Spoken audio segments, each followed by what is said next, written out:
नमस्कार और मेरे इस YouTube चैनल में आपका स्वागत है। आज के वीडियो में मैं राम नाम की कलयुग में कितनी महत्ता है ये बताने के लिए कुछ ऐसे मैं घटनाएं बताऊंगा जो पहले हुई थी, जो शास्त्रों में भी कुछ कुछ लिखा हुआ है। तो इसके ऊपर से राम नाम की महत्ता कलयुग में कितनी है वो सिद्ध हो जाएगी। और ये वीडियो हमें सुनीता दे जी ने रिक्वेस्ट की थी कि बनाने के लिए। तो मैं आज ये आपके सम्मुख प्रस्तुत कर रहा हूँ। मेरी आपसे नम्र विनती है कि अगर आपने अभी तक मेरा चैनल सब्सक्राइब नहीं किया है तो आप जल्दी से मेरा चैनल सब्सक्राइब कीजिए और बेल आइकॉन दबाना ना भूलिएगा। मैं आपका बहुत आभारी रहूँगा। तो शास्त्रों में लिखा हुआ है कि राम नाम कलयुग में तारने के लिए बहुत ही प्रभावी एक साधन है, साधना करने वालों के लिए और आम आदमी के लिए भी। इससे मोक्ष तक की प्राप्ति होती है। ये शास्त्रों में जो भी घटनाएं घटी है उसके आधार से मैं ये आपको सिद्ध करके बताऊंगा। शास्त्रों में ये भी लिखा है कि अगर कोई व्यक्ति वाराणसी में, ये काशी में अगर किसी की मृत्यु होती है तो उसको मोक्ष प्राप्त होता है। तो ये मोक्ष क्यों प्राप्त होता है? सबको मालूम है कि जब भी किसी की मृत्यु काशी में होने वाली होती है तब महादेव जी उनके कान में तारक मंत्र बताते हैं। वो तारक मंत्र से उस व्यक्ति को तुरंत मोक्ष की प्राप्ति होती है।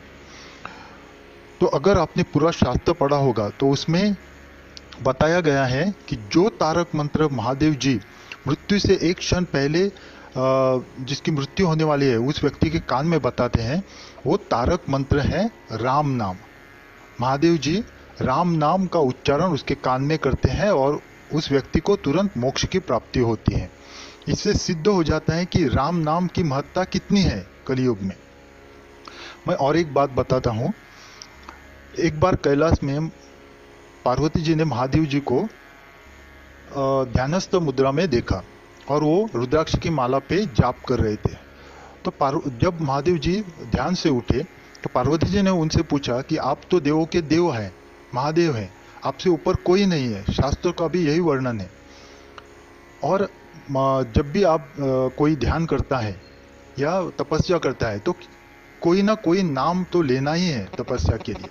तो मुझे ये दुविधा है कि आप किसका नाम लेते हैं? आपसे तो ऊपर कोई नहीं है, सब आपका ही नाम लेते हैं, तो आप किसका नाम लेते हैं?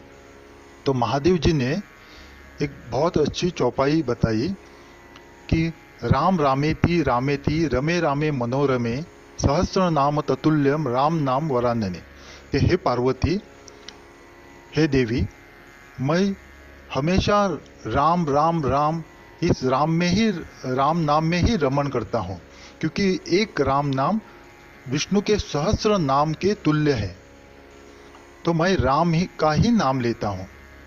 इससे भी राम नाम की कलयुग में इतनी महत्ता है वो सिद्ध हो जाती है, क्योंकि साक्षात भगवान भोलेनाथ भी राम नाम का ही जप करते हैं। और एक मैं बात बताता हूँ। एक बार, ये शास्त्रों में नहीं लिखी है पर ये बहुत पुराने जो लोग हैं, जो कहावत हुई है, ये जो कहानियाँ हम पूर्वज बताते आ रहे हैं उसके हिसाब से एक कहानी है कि एक बार एक राम भक्त जो शौच को बैठा था और शौच के वक्त उसने राम नाम जापना शुरू कर दिया। क्योंकि भक्ति कभी भी आप कर सकते हैं, चलते उठते बैठते कभी भी आप नाम जाप कर सकते हैं। तपस्या नहीं पर नाम जाप भक्ति के लिए कर सकते हैं। तो वैसे वो आदमी कर रहा था। हनुमान जी वहां से गुजर रहे थे तो हनुमान जी ने देखा ये तो शौच को बैठा है और मेरे आराध्य का नाम ले रहा है, इतना अपवित्र ये आदमी है। इसलिए उसको गुस्सा आ गया उनको, और हनुमान जी ने जोर से एक मुक्का उसके पीठ पे मार दिया और चले गए। जब वो राम धाम को आ गए तो वहां आके देखा तो सीता माता गर्म पानी से जो राम जी है उनकी पीठ को सेक रही थी और उनका पीठ लाल हो गई थी। तो हनुमान जी ने आश्चर्य से पूछा कि हे देव, ये आपको क्या हो गया? तो प्रभु ने बोला कि मेरे एक भक्त जो मेरा जाप कर रहा था उस पे किसी ने एक मुक्का मारा जोर से, तो वो मुक्का मैंने अपने ऊपर ले लिया। तो हनुमान जी को पता चला कि अपनी गलती क्या हुई, तो उन्होंने क्षमा मांग दी। इससे भी पता चलता है कि जो भी राम भक्त हैं उनकी कोई भी संकट हो वो प्रभु रामचंद्र जी अपने ऊपर खूब लेते हैं और अपने भक्तों को बचाते हैं। इसलिए राम नाम तारक मंत्र है। और एक मैं बात बताता हूँ आपको कि हनुमान जी एक बार ऐसे ही जा रहे थे और एक राम भक्त जो राम नाम जाप कर रहे थे वो बहुत थके हुए थे और उनको दूर जाना था। तो हनुमान जी को दया आ गई और ये राम भक्त भी हैं। तो हनुमान जी ने उनको बोला कि अपने कंधे पर बैठ जाओ, मैं आपको लेके जाता हूँ। तो उनके दाहिने कंधे पर वो आदमी को बिठाया और हनुमान जी चल पड़े। तो प्रभु श्री रामचंद्र जी को पता चल गया कि दाया कंधा तो मेरा है, यानी मेरा उस पे हुक्म है, राज है, मेरा उस पे अधिकार है। तो ये आदमी कैसा बैठ गया? इसलिए प्रभु रामचंद्र जी ने एक बाण चला दिया उसको मारने के लिए। तो प्रभु रामचंद्र जी को उतना मालूम नहीं था कि ये मेरा भक्त है। तो हनुमान जी को पता चला तुरंत। तो और आदमी को भी बाण आते वक्त दिखाई दिया। तो वो व्यक्ति बोलने लगा कि हनुमान जी मुझे आप बचाइए। तो हनुमान जी बोले कि रामचंद्र जी के बाणों से तो मैं तो बचाने में असमर्थ हूँ, तो आप एक काम कीजिए, राम नाम जाप कीजिए और राम नाम के शरण में जाइए। तो उन्होंने श्री राम नाम जाप करना शुरू कर दिया और देखते ही देखते बाण वो आके हनुमान जी के कदमों के थोड़े आगे गिर गया। तो राम जी को आश्चर्य हुआ कि मेरा ये अमोघ राम बाण कभी विफल नहीं होता और ये आम आदमी के सामने कैसे विफल हो गया। उन्होंने गुस्से से और एक बाण चला दिया। तो हनुमान जी ने उसको तुरंत बोला कि और एक जाप कर दो। तो उन्होंने और तीव्रता बढ़ा दी और श्री राम जय जय राम का जाप करने लगे। तो दूसरा भी बाण आके विफल हो गया। तो राम जी को बहुत आश्चर्य हुआ।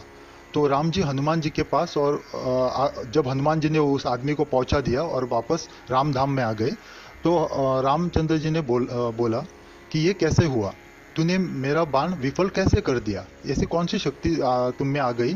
तो हनुमान जी बोलने लगे कि ये मेरी शक्ति नहीं है, आपसे ऊपर भी जो बहुत बड़ी शक्ति है वो आपके नाम की है।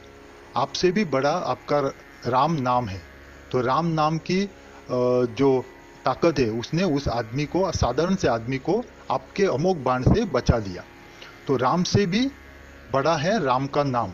इसलिए इस कलयुग में तो राम नाम से बड़ा और कोई तारक और कोई साधन नहीं है मोक्ष के लिए। तो इसलिए मेरी आपसे नम्र विनती है कि आप जितना हो सके राम नाम, जब भी आपको वक्त मिलता है, अपने निजी काम खत्म हो जाने के बाद जब भी आपको थोड़ा सा भी जो वक्त मिलता है, आप मन से, दिल से, पूरे समर्पण भाव के साथ राम नाम का जाप कीजिए। ये आपके परलोक के लिए एक बहुत अच्छा साधन है। ये आप इस राम नाम को आप जरूर कीजिए। मैंने और भी वीडियो एक राम नाम की महिमा बताने के लिए दिया हुआ है, ऊपर लिंक है, आप वो भी जाके देख लीजिए। तो आपको ये पता चलेगा राम नाम की कितनी कलयुग में महत्ता है। राम नाम से बड़ा और मोक्ष प्राप्ति के लिए और कोई साधन नहीं है। आप इस राम नाम को जरूर जापिए और अपने परिवार, अपने मित्र को भी बताइए और उनका भी कल्याण कीजिए और अपना भी कल्याण कीजिए।